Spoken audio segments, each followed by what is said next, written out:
Hornets and Celtics wrap up. Came here to see my Duke family. Jason Tatum went off for 50 tonight, 51 actually, did his thing. It was beautiful to see. Got to see Mason and Big Mark Williams play as well. Big time for Duke basketball, baby. These guys are doing big things. This is Gerald Henderson. You're watching Duke Blue Planet.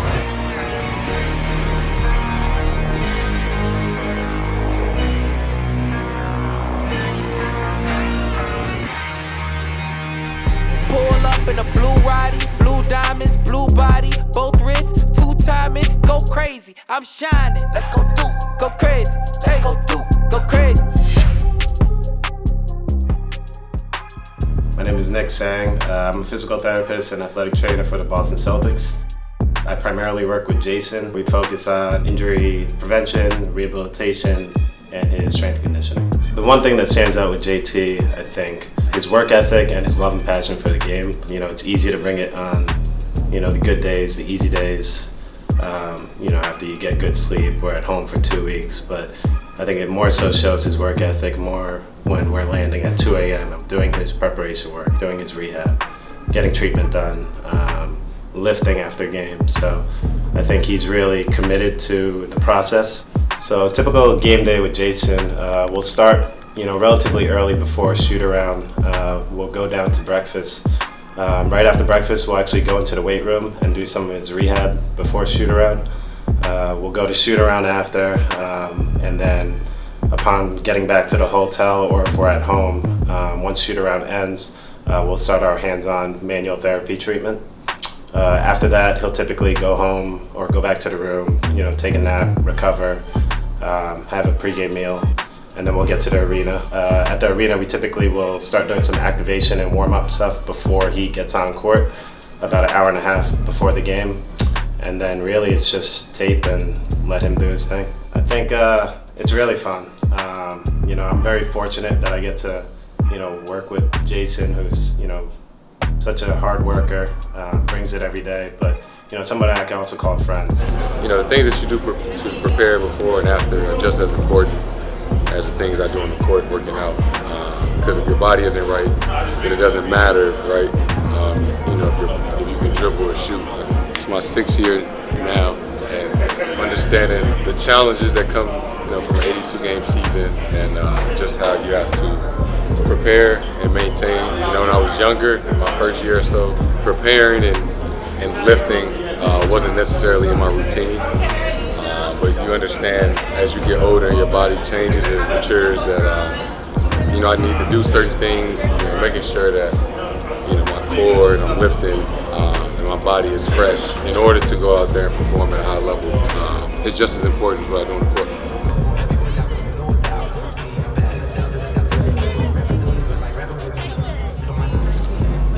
What's up? It's Jason Tatum, aka Big Deuce, and you're watching Duke Blue Planet.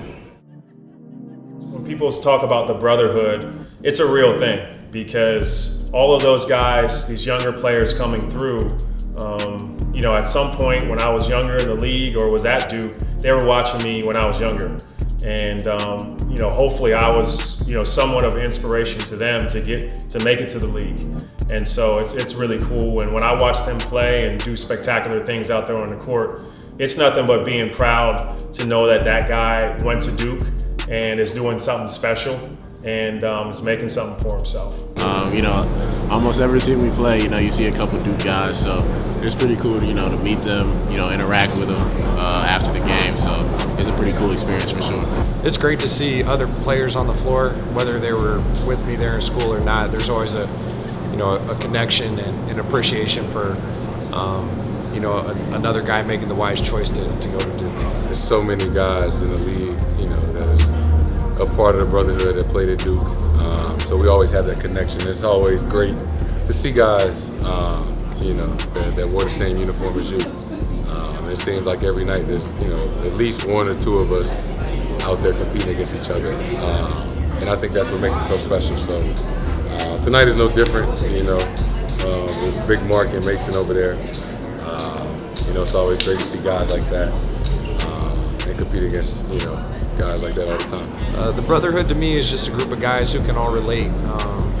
We had the same or a similar college experience, and it's just something to point to that I think most of us appreciate and kind of bonds us. The big stage at Duke prepares you for anything. I feel like there are more nationally televised games and there's more of a following for our program than any other. So you've played at the Garden, you've played in Final Fours, you've played at pro venues, and it's something that makes it an easy transition for the media coverage and the heightened tune-in of the NBA. The environment at Duke, the crowd, the environment, it gets you prepared for the league every single night. City to city, it's a lot of big crowds, a lot of hostile environments, but, at Duke, we got a little taste of that, so I think it prepared me really for the moment. Mason's great. He's the vet for me. I learned a lot from him in my time here. Every day he's telling me a lot of stuff, the ins and outs, different coverages on guys, so he's been great. Mark's been great in his rookie year. He's only going to get better. In our position, it takes a little longer to understand concepts and what they expect from you, but he's going to have a great career, and he's been a joy to work with.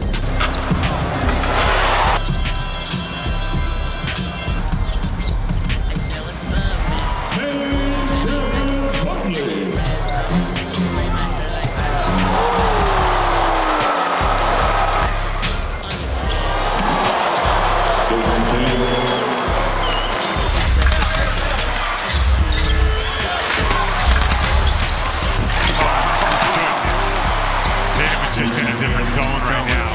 Crowd on their feet, Celtic fans everywhere. Tatum got it. Finds a better spot. Now shot a three. Oh my goodness.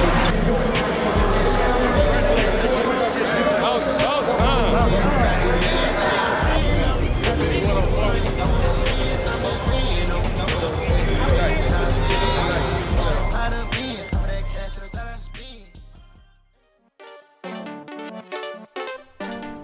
I'm Gerald Henderson. Welcome to my crib.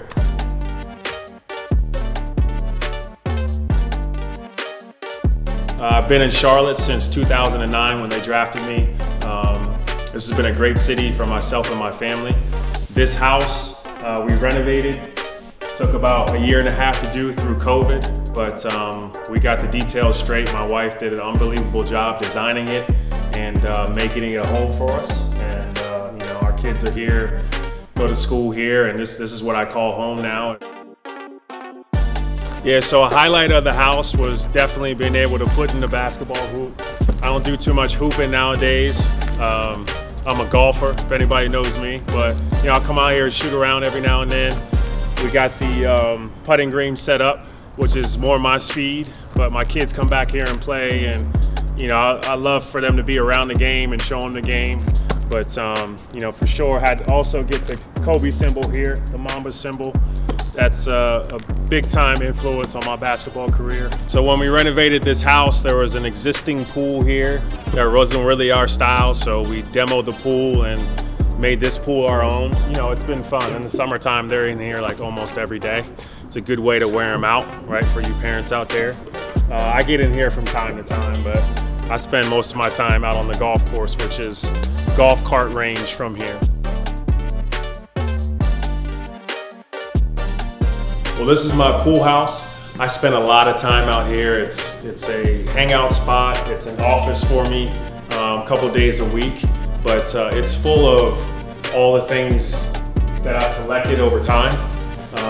Every place I go, every guy I meet, become friends with, I try to pull something from them so I can put it up on the wall. It kind of tells a story of places I've been and people I've been around. And I think it's cool to look up here and just see how the journey has gone. So back in the day, before social media and everything was around, this was like one of the coolest things that you could get as a Duke basketball player. It's a poster on the wall. It's got a quote under here. It's talking about our main goal as a team would be to win a championship. And so you get your picture on there, and this is something I've held on to this is my freshman year, so probably since 2006. This is my NBA draft jersey. The Hornets gave this to me when they introduced me to the team in 2009. This one right here, out of all the jerseys I've had, I think this might mean the most to me.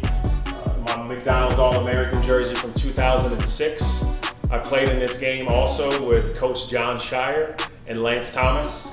And this jersey right here, I spent a lot of time training and getting ready and prepping to be an All-American. I put goals down, and this was definitely one of them.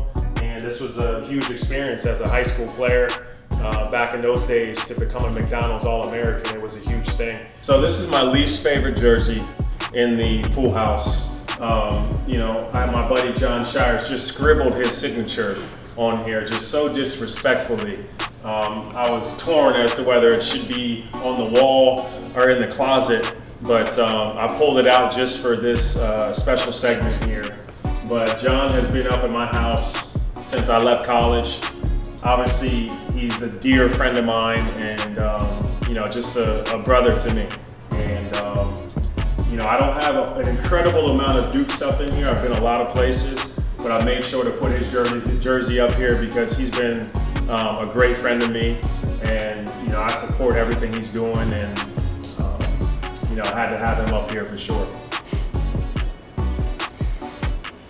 Well, sometimes G has to hate a little bit, but he means well, you can tell, and it's hard for him just to give a big compliment, and so he has to do a little bit of both. But it does mean a lot to me, the support, him having my jersey up there, because we've been through a lot together. I'll tell you that much. We've been through a lot of things, a lot of moments here in Cameron, practices, games, and even beyond that, our family's life, and really thankful for him. Kind of feeling of just being really proud about the place that his life is now, and it couldn't have happened to a better guy. He's just an incredible friend, incredible person, and obviously knows a lot about the game of basketball, and will hold this torch and carry it on and do a great job. And everyone that's in and around him will be right there having his back and supporting him. I think is an example of what I would hope for any one of our guys who come to Duke. And you want to have a great basketball career, but you also want to develop great relationships. And I've experienced that firsthand. G's a great example of that. I have other close teammates and close friends who I also went to school with. But then to see the success and how that's translated beyond the basketball court. We're both 35 now. We have a long life ahead, and at some point the ball stops bouncing, and that's one of the reasons you come to Duke, is to set yourself up in a big time way. Gerald left early, came back, got his degree, and to see the success that's followed as one of his closest friends, I can't tell you how proud I am of him and what my hopes are for any one of our players that come to Duke. A Duke degree also means a little bit more. It's the connections that I've been able to tap into through my Duke network have been incredible. And my post-career now, it's helped me in business and a lot of things that I do, partnerships and whatnot. And so, I'm thankful for the time that I spent there and the people that I've met.